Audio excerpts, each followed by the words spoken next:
대규모 손실이 난 홍콩 H지수 주가연계증권 ELS 사태와 관련해 금융감독원이 피해자들의 배상 비율을 결정해 발표했는데요. 최대 65%, 가장 낮게는 30% 정도로 배상이 결정됐습니다. 일부 투자자들은 전액 보상을 요구하며 상품을 판매한 은행을 상대로 집단 소송을 준비하고 있습니다. 김건휘 기자가 보도합니다. 지난 2021년 1월 한 70대 고객이 홍콩 ELS 상품에 5천만 원을 투자했습니다.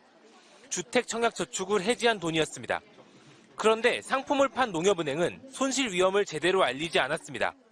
금융감독원은 이 건의 손해배상 비율을 최종 65%로 결정했습니다. 이번에 먼저 배상 비율이 결정된 5건을 보면 최고 65%, 최저 30%로 나왔습니다. 제가 위험한 거 아니냐, 혹시 주식 아니니까 이거. 그랬더니 저희 친정엄마도 하고 저도 했어요. 금융감독원의 계산법은 이렇습니다. 설명 의무를 위반했을 경우 20%, 부당 권유 금지 등 3개 항목을 위반하면 최대 40%까지 적용됩니다.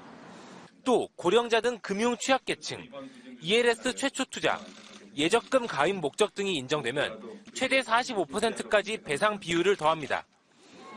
다만 과거 DLF 사태 당시 40에서 80%였던 배상 비율을 넘어서진 않을 것으로 예상됩니다.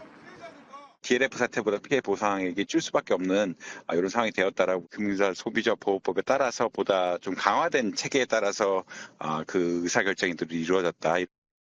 금감원의 이번 분쟁 조정은 재판에서 화해와 동일한 효력을 가지는데 투자자들은 여전히 불만입니다.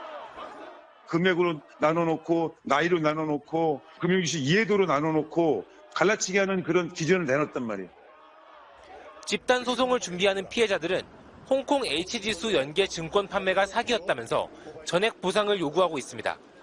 MBC 뉴스 김건희입니다.